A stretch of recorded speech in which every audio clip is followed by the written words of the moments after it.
यहाँ पाठ 4 है। इसमें है आधायती कितना देती है। तो मैंने छुटपन में छिप कर पैसे बोए थे।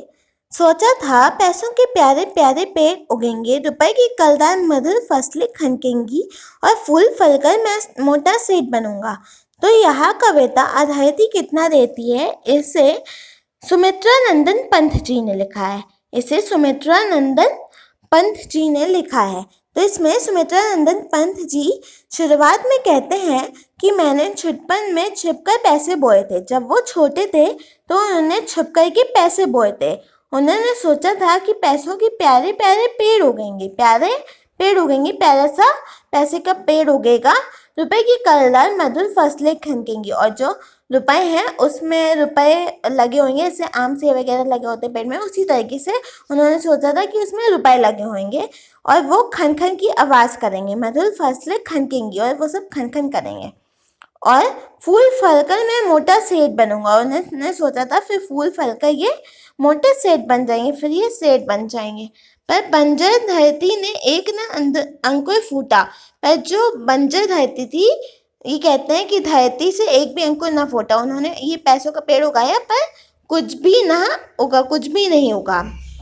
उनकी आशा जो है निराशा में बदल गई। बंध्या मिट्टी ने एक ना पैसा उगला। जो बंध्या मिट्टी थी, जो वो मिट्टी थी जहाँ पर उन्होंने अपने पैसों को दबाया था, वहाँ से उनको एक भी पैसा नहीं मिला, एक भी अंकुर नहीं मिला उनको। बंध्या मिट्टी ने एक ना पैसा उगला। सपने जाने कहाँ मिटे, सब धूल हो गए। इनके सपने मिट गए और धूल हो गए। इनकी आशा जो है निराशा में बदल गई। ये हताश हो गए, ये दुखी हो गए बहुत ज़्यादा। बाट जो होते रहे दिनों तक, बहुत दिन तक ये इंतज़ार करते रहे कि जो पैसे हैं उनकी जो पैसे हैं वो उग जाएं। बहुत समय तक ये बाट जो होते रहे, यानी कि इंतज़ार करते रहे।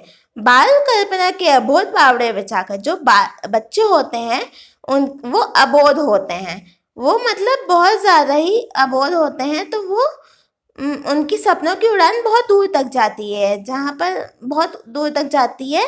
तो वो बचपन में बैठ के आराम से इंतज़ार कर रहे थे कि वो पेड़ उगे, उनके सपनों की वजह से, कि ये जो मतलब वो सोच रहे थे कि इनकी मधुर फसलें वसलें खिलेंगी। तो इस चक्कर में वो इंतज़ार कर रहे थे कि उनको अच्छे से पेड़ से पैसे वैसे मिलें, सोने चांदी के सिक्के मिलें, तो वो बड़े होके मोटे सेठ बन जाए। पर उनकी जो ये कल्पना है वो कभी पूरी नहीं हुई, तो वो कभी मोटे सेठ नहीं बन पाए।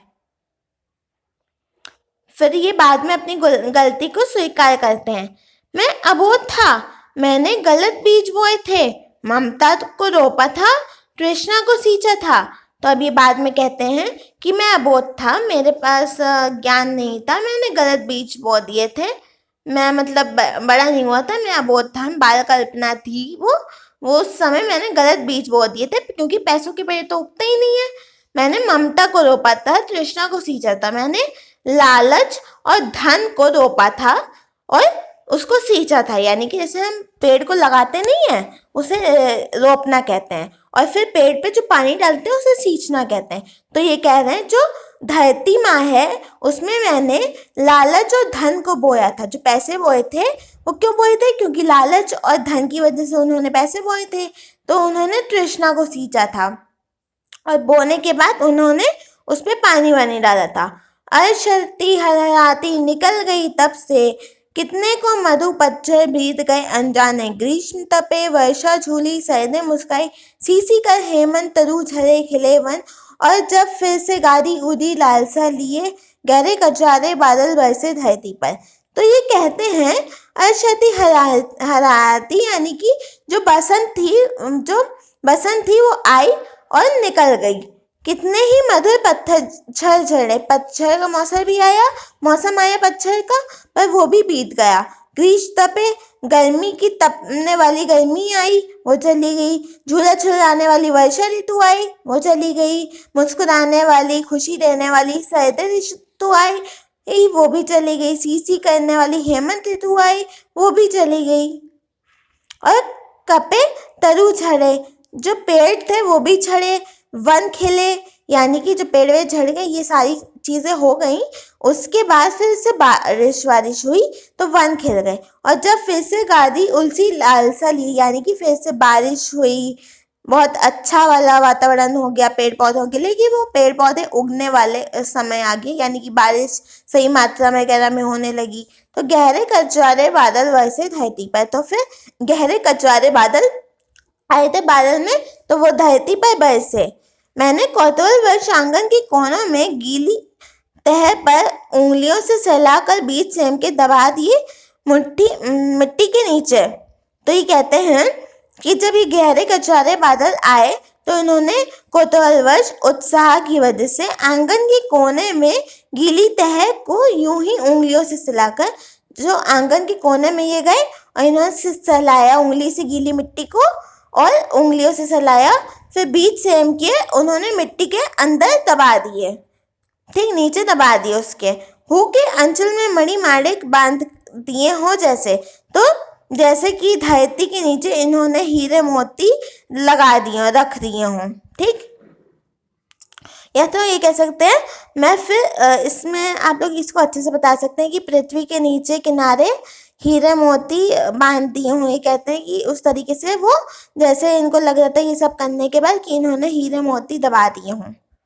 फिर मैं भूल गया इस छोटी सी घटना को। ये कहते हैं कि फिर ये जो है ये सारी छोटी सी घटना को भूल गए, क्योंकि इनके लिए इतनी बड़ी बात तो थी नहीं। जैसे इन्होंने कौन से बीज बोए थे, इन्होंने सेम के बीज बोए थे। ये इन्होंने सेम के बीज बोए थे, जैसे इन्होंने ऐसे बोया दिया था जैसे कि रत्न, जैसे सोना चांदी वगैरह ये बो दिए हों, ठीक इस तरीके से इन्होंने बोया था। तो अभी तक इस पेज में पूरा बताया गया है कि शुरुआत में ये अबोध थे, बचपन की कल्पना थी, उसके बाद आगे बताया गया है ये समझदार थोड़े होने लगे थे, उस समय की बात है। तो जब ये इनकी बचपन की कल्पना थी तो ये बताते हैं कि ये बड़े ही भोले टाइप के थे। ये सोचते थे कि अगर ये पेड़ लगा देंगे सोने वगैरह का, ये पैसे बो देंगे तो पैसे के फूल, मतलब पैसों के पेड़ उग जाएंगे और ये फूल फल कर मोटे सेठ बन जाएंगे। जैसे कि बच्चों की कल्पना की उड़ान बहुत दूर तक जाती है, पर फिर ऐसा कुछ हुआ नहीं, तो ये निराश हो गए थे। तो फिर इनको बाद में एहसास हुआ कि इन्होंने यह गलती की क्योंकि ऐसा कुछ होता ही नहीं है। इन्होंने सोचा कि इन्होंने ममता को रोपा है, तृष्णा को सींचा है, यानी कि ममता को रोपा है, जो धरती माता है उसमें इन्होंने उसमें सिक्के बोए हैं, तो लालच और धन बोया है। तृष्णा को सींचा है, यानी कि उसमें पानी वानी डाल के उसकी सिंचाई की है, उसको सींचा है, ठीक।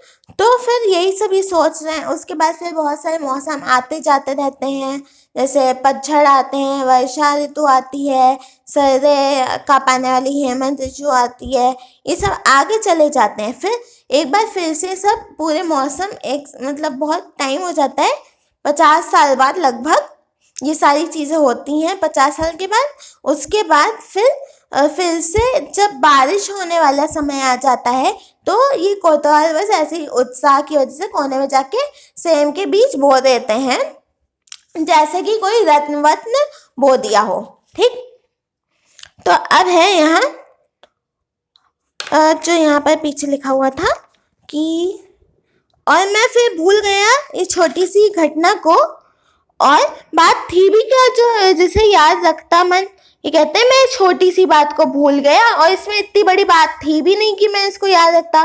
किंतु एक दिन जब संध्या को आंगन में टहल रहा था, सहसा मैंने जो देखा उससे हर्ष विमुल हो उठा। विस्मित सा देखता आंगन के कोने में नई नववागत छोटे छोटे छाते ताने खड़े थे। छाता कहूँ या विजय पताकाएं जीवन की। तो ये कहते हैं इसमें कोई बड़ी बात तो थी ही नहीं जिसे मतलब मेरा मन याद रखता, किंतु एक दिन शाम के समय, संध्या के समय ये आंगन में टहल रहे थे, ठीक। इसमें कोई बड़ी बात थी नहीं इसे याद रखते। तो शाम को ही टहलते समय इन्होंने देखा कि जो छोटे छोटे चीते तारों जैसे खड़े हैं, मतलब छोटे से नवागत नए पौधे, छोटे छोटे पौधे, सेम की छोटे छोटे पौधे, छोटे से पौधे, ठीक है, छाता ताने खड़े हैं, यानी कि ऐसा लग रहा है छोटे से उनके पौधे आंगन में दिख रहे हैं। ये छोटे से नवागत यानी छोटे छोटे पौधे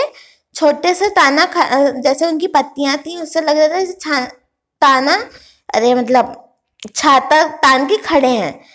छाता कहूँ या विजय पताका है, उनको ये कह रहे हैं कि जो छोटे छोटे थे वो ऐसे लग रहे थे जैसे विजय की पताका है, जीत के झंडे लेके वो सारी छोटी छोटी पौधे खड़े हैं।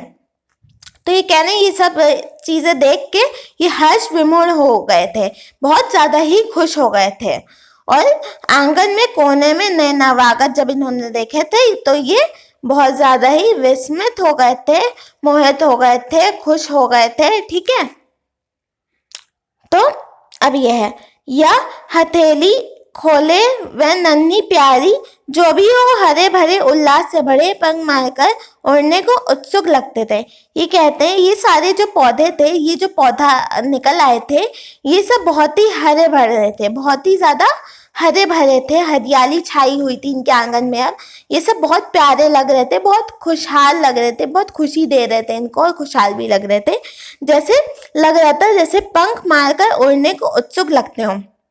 जैसे जो चिड़िया नहीं होती है वो पंख मारकर उड़ने के लिए उत्सुक होती है, उसी तरीके से ये जो छोटे छोटे पौधे थे नन्हे नन्हे, ये वैसे ही लग रहे थे। डिम तोड़कर निकले चिड़ियों के बच्चों से, जैसे जो अंडा होता है, अंडे को तोड़ के जैसे चिड़िया का बच्चा निकलता है वो उड़ने के लिए उत्सुक होता है, उसी तरीके से ये भी मिट्टी से निकल के ऊपर की तरफ बढ़ना चाह रहे थे। और मतलब ऐसा कहना चाह रहे कवि कि ये उड़ना चाह रहे थे, उड़ना चाहते थे, उत्सुक थे बहुत ज्यादा।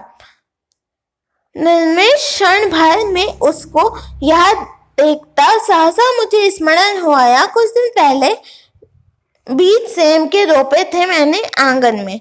तो ये कहते हैं कुछ दिन पहले, इसका मतलब है कुछ दिन पहले श्रवण में उसको देखता रहा, कुछ दिन पहले इनको जो है अभी इस चीज को देखते रहे कि जो छोटे छोटे पौधे निकल रहे हैं, छोटे छोटे पौधों को ये देख रहे थे। सहसा मुझे स्मरण होने आया, फिर इनको याद आया, इनको अभी तक तो याद भी नहीं था, इनको याद आया कि कुछ दिन पहले इन्होंने सेम के बीज रोपे थे, मतलब मिट्टी में रोपे थे। तो इन्होंने आंगन में तो मेरे आंगन में उन्हीं से बौने पौधे की यह पलटन मेरे आंखों के सम्मुख अब खड़ी है घर से। तो ये कहते हैं कि जो मैंने ये नवागत बोगे मतलब कि छोटे छोटे वो दिए थे सीड्स, तो उसी से ये जो नन्हे नन्हे पौधों की पलटन है ये मेरे आंगन में अब बढ़ती जा रही है, मेरे आंखों के सामने अभी खड़ी है गर्व से। ये कहते हैं कि मेरी आंखों के सामने अभी गर्व से खड़ी है, छाता ताने और विजय पताकाओं की तरह जीत के झंडे लेके वैसे ही खड़ी है ये गर्व से। नन्हे नाटे पैर पटक, नन्हे नाटे पौधे जो हैं ये पैर पटक के बढ़ते ही जा रहे हैं। तब से उनको रहा देखता धीरे धीरे, पर ये उनको धीरे धीरे देखते रहते हैं। अनगिनती पत्तों के लत भर गई झाड़ियां, हरे भरे तंग गए कई मखमली चंदवे, बेल फल गई बरखा आंगन में लहरा और सासा लेकर बाढ़ की टट्टी का, हरे भरे झरने फूट पड़े ऊपर को। तो ये इसमें कहना चाह रहे हैं कि तब से उन सारे पौधों को ये देख रहे थे, धीरे धीरे उनकी जो पत्ते हैं उस पेड़ में धीरे धीरे पत्ते बढ़ते जा रहे थे, मतलब वो पेड़ थोड़ा बड़ा बड़ा हो गया होता ना, उसमें पत्ते वत्ते ज्यादा आने लगे थे, पत्ते बढ़ते जा रहे थे। और कुछ समय बाद जो झाड़ियां हैं, झाड़ियों जैसे वो हो गए थे, झाड़ियां सारी भर गई थी, लद गई थी, वहां पर बहुत सारे पत्ते और नवागत के फूल, ये जो मतलब नन्हे नन्हे जो फूल थे नवागत के, ये बड़े हो रहे थे। तो सारी जगह पर ये फैल गए थे जैसे झाड़ियां फैल जाती हैं। हरे भरे टंग गए कई मखमली चंद्रे, हरे भरे हर जगह मखमली चंद्रे यानी कि सेमिया कह लो, या शादी के समय जो ये होता है समियाने जो भी है शादी के समय जो होता नहीं है, तो उस तरीके से जो सेमिया है उस पर टंग गई थी। भर खाकर गई बरखा आंगन में लहरा, और फिर वो जो है आंगन में लहरा रही थी। ठीक है, आंगन में सारी सेवियां लहरा रही थी और बहुत ही अच्छी लग रही थी। और साथ साथ लेकर बड़े की टट्टी का जो साइड में जैसे यहाँ पर वो होता है, जैसे ये है एक इस तरीके का कुछ बना देते हैं और यहाँ पर जो है पेड़ पौधे निकल रहे हैं, तो ये बाड़े की टट्टी है समझ लीजिए। तो इस पे जो है ये टंग गए।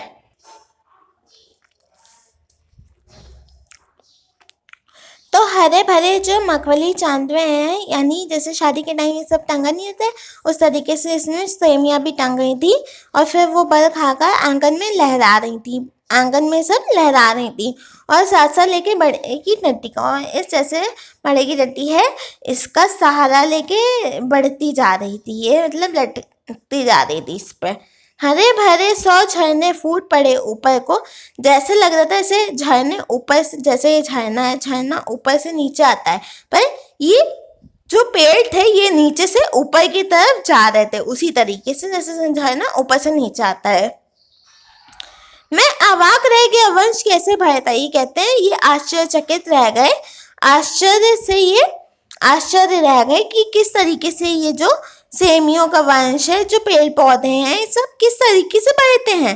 छोटे तारों के छितरे, फलों की छींटे, कहते हैं ये छोटे तारों की छींटे, जैसे जो आकाश में तारे होते हैं उनकी तरह ये, जैसे आकाश में बहुत सारे तारे नहीं बढ़ते चले जाते हैं, फूलों के छींटे की तरीके से लग रहे थे, मतलब आकाश में जो तारे सुंदर लगते हैं उसी तरीके से ये जो नवागत के छोटे से फूल थे, नवागत का मतलब होता है नए नए फूल थे, जो वो तारों की तरह ही लग रहे थे।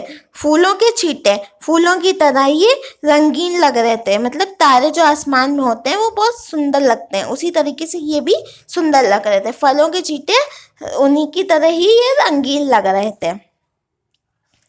झागों से लिपटे लहरी श्यामल लताओं पर सुंदर लगते थे मावस के हंसमुख नभ से, चोटी के मोती से, आंचल के बूटों से। और ये जैसे झाग होता है, जो अगर साबुन का जो झाग नहीं निकलते सर्वर पानी में डालने में, वो उसी तरीके से लग जाता है, ऐसे झागों की तरह ये, उसी झाग की तरह ये लहरा श्यामल लताओं पर, उसी झाग की तरह ये जो है लहरा रहे हैं, मतलब जैसे झाग होती है बहुत सुंदर लगती है, उसी की तरह ये भी बहुत अच्छे लग रहे हैं। सुंदर लगते हैं मावस की हंसमुख नभ से, जैसे अमावस की रात होती है उसी तरीके से ये जो नवागत के जो पौधे हैं ये बहुत ही हंसमुख लग रहे हैं नभ से। आसमान में जो अमावस की रात होती है उसी तरीके से ये जो छोटे छोटे बौने पौधे हैं ये बहुत सुंदर लग रहे हैं, चोटी के मोती से, आंचल के बूटों से। ओ समय पर उसमें कितनी फलियां टूटी, इसमें कह रहे हैं जैसे मोती बहुत सुंदर होते हैं, आंचल के बूटे होते हैं, ऐसे कोई महिला है वो अपने बाल में चोटी होती है उसके, तो चोटी पे जो वो सुंदर सुंदर मोतियाँ होती हैं उस तरीके से लग रहे हैं ये। और आंचल के बूटों से, जो महिलाएं जो आंचल पहनती हैं, साड़ी पहनती है, उसमें आंचल में जो बूटे लगे होते हैं उस तरीके से ये बहुत अच्छे लग रहे हैं। ओ समय पर उसमें कितनी फलियां फूटी, वे कहते हैं उसमें कितनी ज़्यादा फलियां जो है निकल रही हैं, धीरे धीरे समय जैसे जैसे बीत रहा है इसमें ज़्यादा से ज़्यादा सेमियों के जो सेमियां हैं वो निकल रही हैं। कितनी सारी फलियां, ये धरती कितना देती है, धरती माता कितना देती है अपने प्यारे पुत्रों को, नहीं समझ पाया था मैं उसके महत्व को। तो ये कहते हैं कि इसमें बहुत सारी फलियां फूट रही हैं, बहुत सारी फलियां, और धरती माता कितना देती है अपने प्यारे प्यारे पुत्रों को। मैं उस समय नहीं समझ पाया था इनके महत्व को, बचपन में स्वार्थ की वजह से, लोभ की वजह से इन्होंने पैसे बोकर अपनी मतलब धरती माता को, लोभ की वजह से पैसे बोकर धरती माता को इन्होंने बहुत बुरा किया था, अच्छा नहीं किया था इन्होंने। रत्न प्रवर्षणी है वसुधा, आप समझ सका हूँ, कहते हैं रत्न प्रवर्षणी यानी कि रत्न को उगलने वाली है ये वसुधा, ये धरती माता रत्न को जन्म देने वाली है। अब मैं समझ पाया हूँ इसमें सच्ची क्षमता के दाने बोलने हैं। क्षमता का मतलब योग्यता के दाने बोने हैं, इसमें जन की क्षमता के दाने बोले हैं, इसमें लोगों की क्षमता के दाने बोले हैं, इसमें लोगों की ममता के दाने बोले, मानव की ममता के दाने बोले हैं, जिससे उगल सके धन सुनहरी फसलें, मानवता को जीवन श्रम से हंसे दिशाएं, हम जैसे बोएंगे वैसा ही पाएंगे। कहते मैं अबोध था तो उस समय मैंने गलत बीज बो दिए थे, पर ये जो रत्न प्रवर्षणी वसुधा है, ये रत्न को अन्य को जन्म देने वाली धरती माता है, ये मैं अब समझ सका हूँ ये कब इसमें से कुछ उगता है। अगर हम इसमें सच्ची क्षमता के दाने बोएंगे, योग्यता के दाने बोएंगे, जिससे मानव का उद्धार होगा, ऐसे दाने बोएंगे जिसमें सच्ची क्षमता के दाने बोएंगे, तो फिर ये वसुधा रत्न उगल देगी, मतलब अन्न को उत्पन्न करती है, जिसमें उगल सके फिर धूल सुनहरी फसलें, जिससे जो सुनहरी फसलें हैं वो इस धरती में अच्छी लगे, निकले बाहर, जो मिट्टी से उगले धरती माता। मानवता के जीवन श्रम में हर्ष दिशाएं, जो मानवता है अगर वो श्रम करे, अगर वो मेहनत करे, तो उससे सारी दिशाएं जो है हंसे हैं, उसकी सारी चीजें जो है पूरी हो जाएं। हम जैसा बोएंगे वैसा ही पाएंगे। जैसा इसमें कहा नहीं जाता है कि जब बोया पेड़ बबूल का तो आम कहाँ से होए, लिखा है ना। अगर हम बबूल का पेड़ बोएंगे तो हमको आम कैसे मिलेगा, उस वैसे ही हमें सच्ची क्षमता ममता के दाने बोने हैं। पर अगर हम लालच और धन बोएंगे, यानी कि पैसों का पेड़ उगाएंगे, तो पैसा नहीं उगता है। जैसा कर्म वैसा ही फल मिलेगा, मतलब जिस तरीके का हम कर्म करेंगे वैसा ही हमें फल मिलेगा, जैसा हम बोएंगे वैसा ही हम पाएंगे। तो इसमें हमें प्रेम परिश्रम के दाने बोलने हैं, स्वार्थ और धन पैसा ये सब नहीं बोना है। ये सब हम बोएंगे तो इसमें हमको कुछ नहीं मिलेगा। तो वैसे ही हम लोग और भी इस कविता में और भी लाइन्स लिख सकते हैं। जैसे ये है, मनुष्य की लालसा कभी समाप्त नहीं होती, वह निरंतर बढ़ती जाती है। जैसे कि अगर हम सोचते हैं वो पौधे की जगह वो सब बो दें पैसे, वैसे तो मनुष्य की लालसा जो है कभी समाप्त नहीं होगी और वो निरंतर बढ़ती जाती है। इसी वजह से धरती माता जो है कभी हमें पैसा नहीं उगलती है, वो कभी पैसों को पेड़ नहीं उगते हैं, जैसा हम बोते हैं वैसा ही पाते हैं। तो सुमित्रा नंदन पंत की बड़ी अच्छी सी कविता है।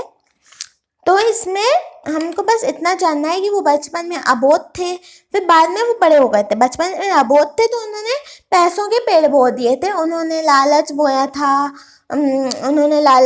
था और उन्होंने सच्ची क्षमता के दाने नहीं बोए थे, ममता के दाने नहीं बोए थे। तो उनको बाद में एहसास होता है कि उनको ये सब बोना चाहिए, पर वो फिर ऐसे ही उनको बड़े होने पर वो ऐसे ही अनजाने में वो ऐसे ही जाते हैं, कोने में जाके हाथ से ऐसे ऐसे मिट्टी को करते हैं और उसमें जो है बीज डाल देते हैं, फिर उसको बंद करके मिट्टी को छोड़ के चले जाते हैं। पर वो जो है वो भूल जाते हैं कि उन्होंने भी ऐसा कुछ बोया है। फिर वो बाद में जब शाम के समय वो टहल रहे होते हैं तो शाम के समय उनको पता चलता है कि वहाँ पर जो है नए नवागत का मतलब छोटे छोटे बौने पौधे वहाँ पर उगाए हैं, वो धीरे धीरे करके बढ़ते ही जा रहे हैं और वो धीरे धीरे फलदार फसलें निकलती जा रही हैं, वो बहुत सुंदर लग रहे हैं। ठीक है, वो बहुत ही अच्छे लग रहे हैं, हरे भरे लग रहे हैं, वो झरने जैसे फूट गए हो, जैसे झरना नीचे से ऊपर से नीचे आता है, पर यहाँ पर जैसे वो फूल ऐसे लग रहे हैं जैसे वो झरना नीचे से ऊपर जा रहा है। वो बहुत ही ज़्यादा सुंदर लग रहे हैं, जैसे आकाश में तारे सुंदर लगते हैं, जैसे फूल सुंदर लगते हैं, उस तरीके से जैसे झाग से सुंदर लगते हैं, वैसे ही ये जो नए नवागत हैं, छोटे छोटे बौने पौधे हैं, ये उसी तरीके से बहुत ज़्यादा ही सुंदर लग रहे हैं। फिर आखिरी में जो मैंने बताया था, रथ प्रवर्षणी है वसुधा, रत्न को जन्म देती है, अन्न को उत्पन्न करती है, बहुत अच्छी वसुधा है। इसमें मतलब अच्छी धरती है, जो हमारी धरती माता है वो बहुत ही अच्छी हैं। तो हमें जिसमें सच्ची क्षमता ममता के दाने बोने चाहिए, क्षमता का मतलब है योग्यता के दाने बोने चाहिए, तभी हमारा कुछ मतलब अच्छा होगा। हम जो करेंगे उसी तरीके का हमें फल मिलेगा। पैसे बोएंगे तो हमें पैसे नहीं मिलते।